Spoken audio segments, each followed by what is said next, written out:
What's happening, Bills Mafia, and welcome to the Thomas Take Sports Podcast. I'm Ryan Thomas. Of course, thank you so much for tuning in tonight. Right below, you can see first, last, as well, the X handle. I'm still not quite used to that statement, but I had to let it be known that that is where you can find me on the X machine, not the Twitter machine. I'm going to call it Twitter. You know what? I'm throwing in the towel.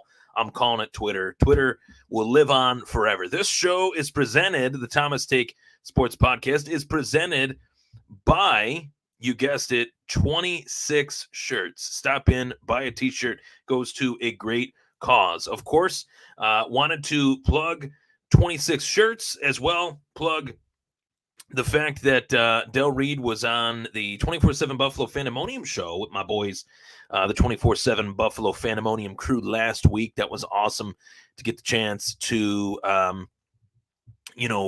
hear from him and hear all things in regards to 26 shirts. I'm looking forward to getting him on my podcast soon as well. It's been a while since I've talked to Del, so definitely looking forward to that. So appreciate you guys and gals hopping on tonight, Wednesday night, as I love to bring the takes in regards to our beloved Buffalo Bills. What a week 5 was. I love the fact that this show is on Wednesdays because it gives me a little bit of time to let a win marinate, let a loss marinate, and provide the best course of action to take after a game like this one. If there was ever a course of action to take, we start off with the fact that the Buffalo Bills fall to 3-2 at the hands of the Jaguars by a score of 25-20. And this game was a tough game to watch. This game was a tough game to digest for the time that we watched it, as well, wondering just how much would this game impact the future of this season for the Buffalo Bills. The Bills lost a lot more than just a game. The Bills lost arguably the best player on their defense, one of the best inside linebackers, maybe the best inside linebackers, and the banged up Bills, as I'm going to call them, as a shout out to the man that is Kyle Trimble, that's been on my podcast multiple times over the years, a great buddy of mine. He runs a great site, bangedupbills.com, where he writes articles about banged up Bills. And I got to tell you, I was on Facebook Live from the Jeep, running some errands on my day off, and Columbus Day, Monday, and I just had a few things to say just in regards to this season in the National Football League. This doesn't just pertain to the Bills. It does pertain to the Bills, but it pertains to the National Football League as well. I can't remember a single year where I have seen more players suffer devastating injuries at the level that we've seen this year. And I'm talking about some of the best. I'm not just talking about, player here, there, that, players get hurt in this game every single week. But these are noteworthy players. Nick Chubb, Aaron Rodgers, Matt Milano, Anthony Richardson now. I mean, there's been several. Austin Eckler is out. Justin Jefferson is out. I have never seen a year quite like this one where this early in the season, 5 weeks in, we're seeing all these guys go down. And no less on one team, you go into this game against Jacksonville, traveling out to London. And I'll talk more about this in a little bit, but traveling out to London, knowing that you're not going to have Greg Rousseau, knowing that you're not going to have Trey White for sure, that was tough. And then what happened was even tougher to watch. The moment that Matt Milano went down, which was very early in the game, the broadcast of Rich Eisen and Kurt Warner didn't necessarily show the play happen in live time. They circled back to it, showed the replay of when it happened, and Milano being carted off the field shortly thereafter. And you could tell that took the wind out of the sails of like Von Miller, of Terrell Bernard, of guys that are close to Matt Milano, that understand the importance, Jordan Poyer as well as Micah Hyde, that have played with Milano since he came onto the team a few years back and understand the importance of Matt Milano to this defense. This is not just any other loss. You can't just sprinkle in any other player and expect that player to take the level of play to the level that of Matt Milano. A massive, massive loss to this team. And it's funny because you go back, and I don't say funny, haha, funny, ironic. You go back to a year ago, you had Tremaine Edmonds and Matt Milano. Those were the main two, linebackers for this team in this 4-2-5 set that Sean McDermott runs.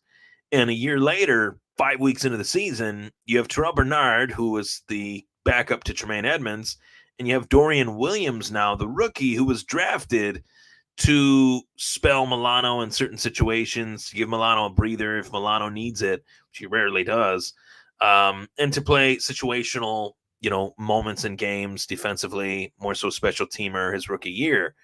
Now, both of these guys have a massive, unique opportunity that neither one expected to have. And yeah, part of me is curious to see how that challenge is handled.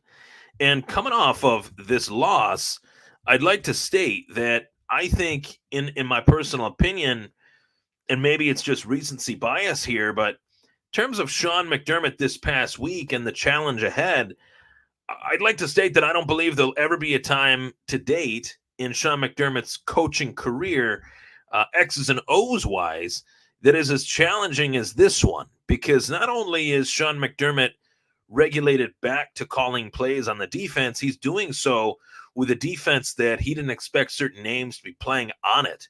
He only expected guys to stay as healthy as they could.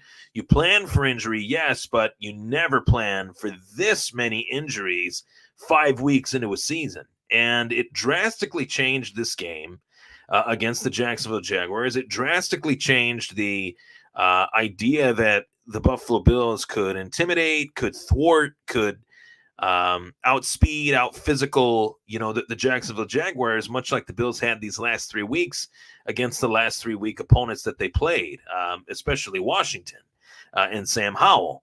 They could not do that to Trevor Lawrence. Difference in quarterback talent for sure, but difference in our defense as well. You cannot underestimate the loss that is Matt Milano to this team, who is announced to be undergoing a season-ending surgery. As well, the loss of a defensive tackle in Daquan Jones that really looked like the yin and the yang to the yin to yang that was needed for Ed Oliver to produce at the level that he needed to. And it takes two to tango with that defensive tackle position. I've been saying it for years. You need to have not just one dominant athletic defensive tackle, but you need to have a fundamentally sound defensive tackle lined up next to him in order for those guys to both kind of feed off of one another, flush that center of the pocket, allowing the defensive ends like Greg Rousseau, who wasn't playing, as I mentioned, Von Miller, who's just getting back. So this was a proverbial train wreck of a moment for this defense. And I got to tell you guys, with all that being said, what happened was massive, unforeseen defensive changes on the fly. But what really happened as to why the Buffalo Bills lost this game was the slow start by both sides of the ball, but especially on offense. 7 points in the first half. 7. 1 touchdown in 2 quarters. When you got Josh Allen, when you got Gabe Davis, when you got Stephon Diggs, Dalton Kincaid, Dawson Knox, and James Cook as your starters on this offense. 1 touchdown. This defense played their tails off. This defense, despite all the issues that they had faced throughout this game, was honestly remarkable. And yes, eventually the dam kind of broke, but we only lost this game by 5 points. I am shocked at that. This game could have got a lot uglier, a lot quicker, and it could have got a lot uglier even later in the game. This could have just been an outright thumping by the Jaguars to the Buffalo Bills, and it wasn't, because this defense played extremely hard. I think a lot of that has to do with Sean McDermott's ability to call plays on defense. We've seen this defense improve while he's been given the task to, of course, help it, call plays on it, of course. But man, I honestly, I am flabbergasted by the perception of this game that the defense was not good enough, that the offense was doing things well in the second half, but the defense didn't. I've read tweets that have just really made me scratch my head at what people are watching. I've watched this game with a fine-tooth comb for as long as I can remember. And this defense, the Bills defense, despite the injuries, played about as well as they possibly could against a very good team. Granted, we should have won this game. If Buffalo's offense would have gotten off to a quicker start and didn't go 3-and-out, 3 straight drives in a row to start the game practically, what felt like it, we would have won this game. Time of possession was extremely lopsided. Jacksonville had over 40 minutes time of possession. We had about 20. Just it can't happen. Can't happen with this team as what we know as this team is and can be. I will say this is not just a loss against a team that is a bad team. You know, the Jets have a good defense. Their offense is really bad. With Zach Wilson, he's not Aaron Rodgers, right? So that one stung for that reason. Jacksonville's a good team. I've looked at Jacksonville as a team that is on the rise. They have a solid young quarterback. Travis Etienne is a really dynamic runner. They bring in Calvin Ridley last year while he was on a suspension. He's young still. He's got a lot of tread on the tires. And then that pass rush was very tough for Buffalo to stop. This was the first week this season outside of week 1 where the Bills' offensive line had a tough time. And Ken Dorsey in the first half especially seemed like he had a real tough time getting a rhythm going via the play calling. They couldn't get the run going at all. I look at the stat sheet, Bills by the numbers, as I like to call it. Josh Allen was this team's leading rusher, for Christ's sakes, at 4 carries at 14 yards. James Cook finished the day with 5 carries for -4 yards. That's four less yards than me or you, and we're not lining up for the Buffalo Bills. We would have a better yards per carry than James Cook while not playing. I'm being facetious. I'm joking here to an extent, but in a literal statistical sense, I'm not wrong. So that's a problem. The fact that the Bills couldn't even establish any sort of a run game, you cannot win football games in this league if you cannot run the football at all. You have to be able to run the football to some effect, to some progress, to have any chance whatsoever to win games in this league. I don't care what era it is. I don't care if Mahomes is throwing for 500 yards a game. At some point, Pacheco is going to get a run, and it's going to be a big one. And that one big one is the dagger, is the fourth nail in the coffin, whatever you want to call it. The Bills could not do that. They could not run the football. Anytime you're one-dimensional on offense, you will not win against a good team. You might against the Washington Commanders, but you won't against a team like Jacksonville. And I do believe, spoiler alert here, I'm just throwing this out there. This is a team that the Bills could see again in the playoffs. And I hope that we're at that point where we've won the AFC East. I don't want to go to Jacksonville. I'm not saying Jacksonville's got a crazy home field advantage. They don't, but Jacksonville's a weird team. They're sneaky good. They have not fulfilled their full potential yet, but you have to be able to run the football. And Buffalo could not do that. I appreciate all the comments coming in. Tim Giles, that's a name I haven't read in quite some time. What's up, Tim? I could be wrong, but in my opinion, it's to fault of all the artificial turf fields there is these days. And a lot of players are agreeing with your sentiment, Tim. Teron Johnson being one of them. Said after the game that the artificial turf is a problem, and that's why these guys are getting hurt at the level that they are. Listen, I hate artificial turf.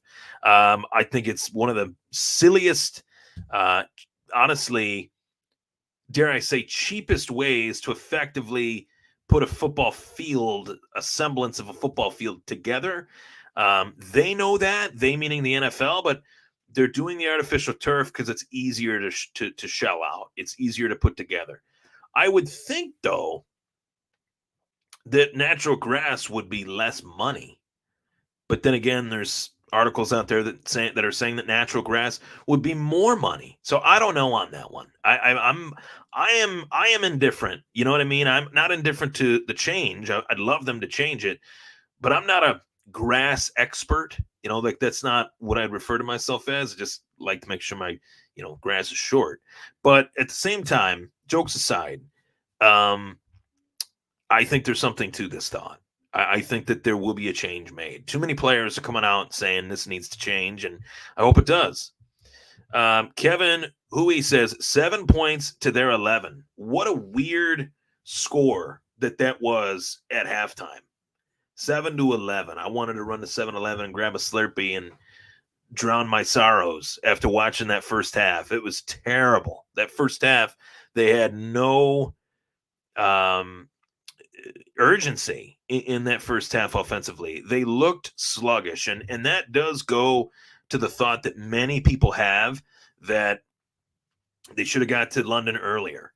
That was a gaffe by this organization to leave on a Thursday, get there on a Friday, play a game on what was essentially a Sunday morning local time was a huge mistake, massive mistake. And granted, the NFL gave Jacksonville a distinct advantage by allowing them to stay another week in London prior to this game. That's something that the league has to address in a different way next year. If the NFL is going to go about doing all this, international bull, and I'm going to just call it that, call it as it is. If the NFL is going to do that, they got to do it right. And they have to do it in a way that's fair for both teams that are playing in games. Every team that's playing in these games, it has to be fair for every team. I don't know how they make it fair, but if they want to do it, if they want to move forward with this as their process and try to make the league an international league, then make it fair for every team that's playing, not just one team or the other. Every team, every single team. Next week we got the Ravens and the Titans. I'm sure that this will mess up their schedules, at least one of these teams' schedules at some point later in the year. It's a very silly concept that you have a league that is referred to as the National Football League, the Nations Football League, the America Nation League, essentially. And you have teams pocketing in London. You go back to the Bills playing in Toronto, which was an unmitigated disaster. New Mexico, Mexico City. It doesn't work. It brings more eyes to the NFL, granted, but what is the plan ultimately? Is the plan to have a team in London? Is the plan to have a team in Toronto? If it is, say that. Doesn't seem like that's willing to be said. And that's very annoying. It makes it look as if the NFL is greedy. And we already know that they are, but at the same time, make it fair. Just make it fair. If you're going to do that, I'm not even against it. I actually love the UK. Like it's an awesome fight city. The soccer, all that stuff, the real football as they call it. I have nothing against London or Germany or any of these countries that want to watch NFL football. It's not the fans' fault, but the NFL needs to do it right, and they have not since they started this whole process. So that's something that I'm throwing out there too. I had to put my 2 cents in on that. So, as I mentioned, a very challenging week ahead and weeks ahead. The challenge ahead for Sean McDermott, I can't understate it or overstate it enough. I'm very curious to see how he is going to coach this defense without guys like Milano, Trey White. There are some holes on this defense without those guys. I'll just be blunt. A player that I questioned as to whether or not he wasn't playing or why he wasn't playing these first 4 weeks was Kaiir Elam, former first-round draft choice out of Florida 2 years ago, not that long ago, obviously.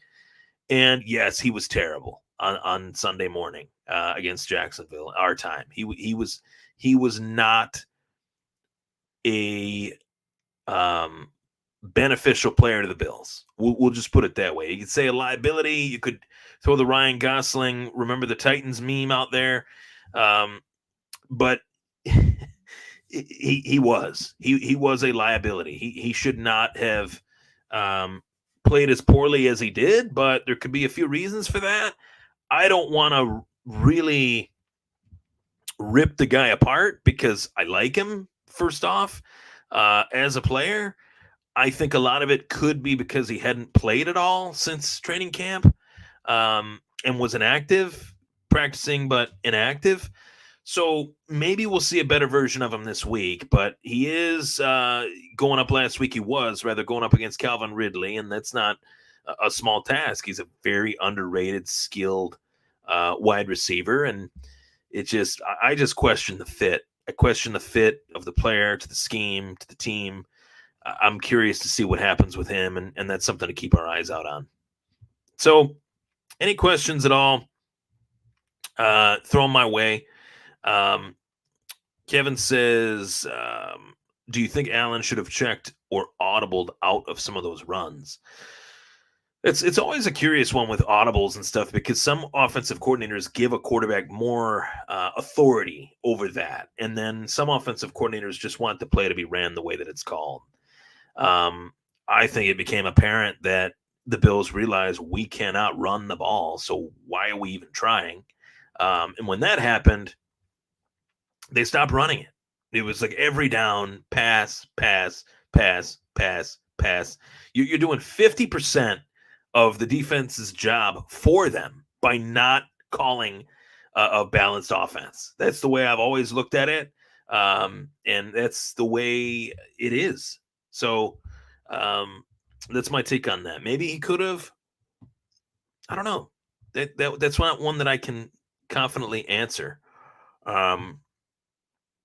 So, yeah, and Kevin asked about Elam. I do believe Elam was bad because he hadn't played. I'm going to give him the benefit of the doubt in that regard, but he was bad. Like, I'm not sugarcoating it. So, if he's bad against Jacksonville, and then he's bad against the Giants, we got some problems. What's telling, though, is that in a moment where the Bills needed a stop, they regulated the bottom corner on their roster to a big play rather than Elam. So much so that bottom-wise, I can't even remember the guy's name. And I know this team like the back of my hand, but he was a late addition to this team in season that they decided to put out there instead of a former first-round draft choice.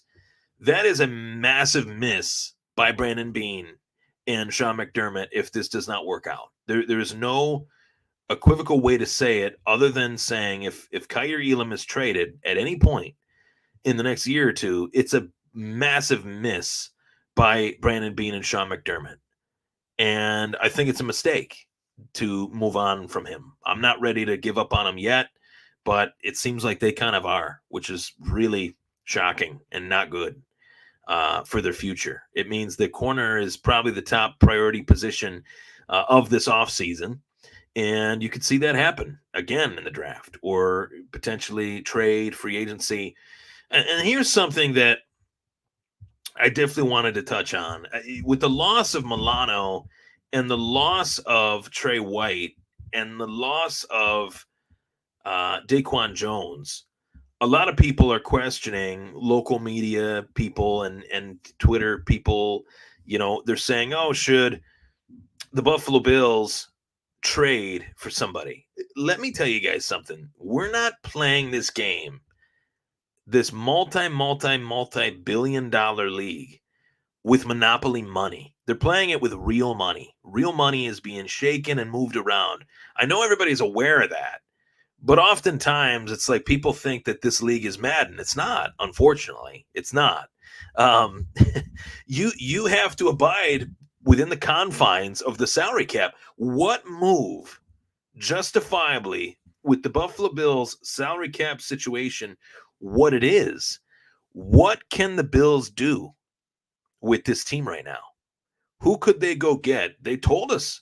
They answered my question already. They went out and they signed Josh Norman, 35-year-old end of the road corner that knows their defense. Great. That's why they signed him, but he's 35. He was let go from the Bills for a reason.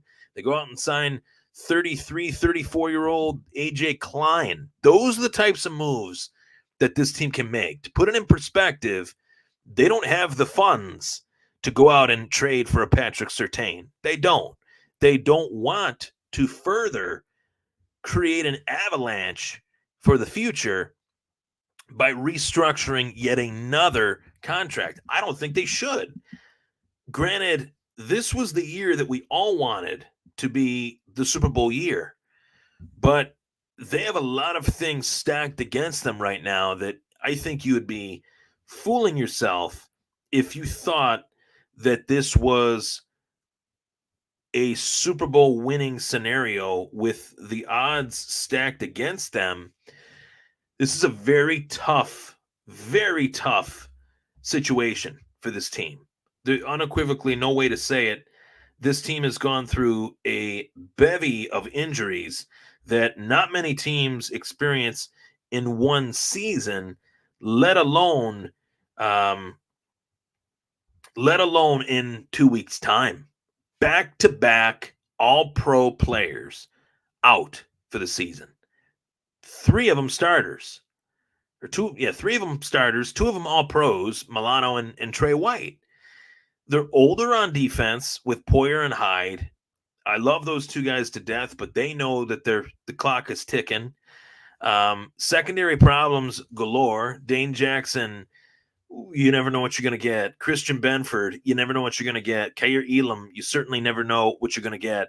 And, I was very frustrated as a fan to sit there and watch that game like sand in an hourglass and watch it just drain away that clock and see Von Miller standing on the sideline with his hat on. It pissed me off. I'm not going to lie. It really did.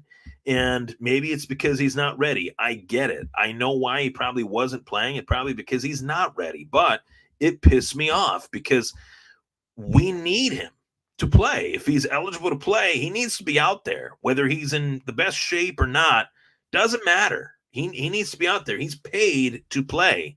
He's not paid to wear a hat. So it's frustrating. It's very frustrating. I think that, if there's one thing that I would change, Tim, I got to tell you that there's no way to really change this team into what. How do you make it better week 5? These teams are already, set in stone. So who is out there that they could sign? I don't even know. Who would be willing to sign for a short-term deal? Brandon Beane said it himself. He said, I'm looking for guys that are willing to take less money. Football players aren't willing to take less money. They're not. This is not hometown discount NFL anymore. This is not discount NFL anymore. It's not discount sports anymore. So you go across the way to another sport, for example, the Buffalo Sabres. They have their home opener tomorrow night. They're starting an 18-year-old player in Zach Benson. Meanwhile, there's a 34-year-old player, free agent, that's won 3 Stanley Cups, named Patrick Kane, who the Sabres could have and probably should have. They could now, and they probably should have already gone out and got him. But they want to keep this youth movement going. I'm not against it. I'm not saying they're wrong.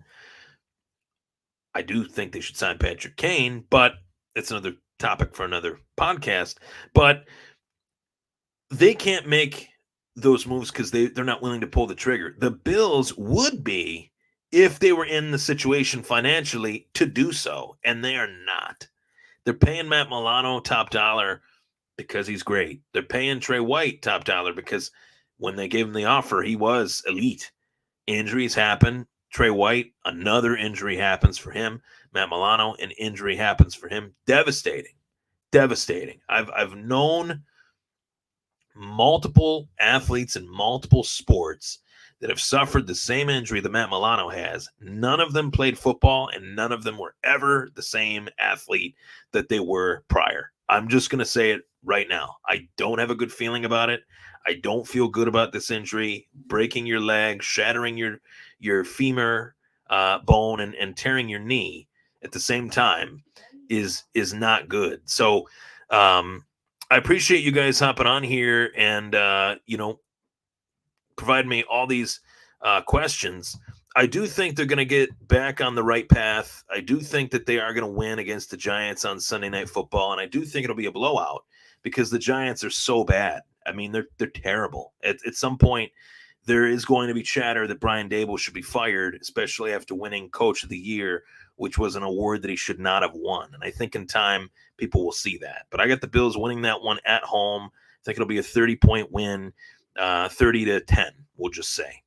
But thank you guys so much for tuning in. Go Bills, and I'll see you next Wednesday.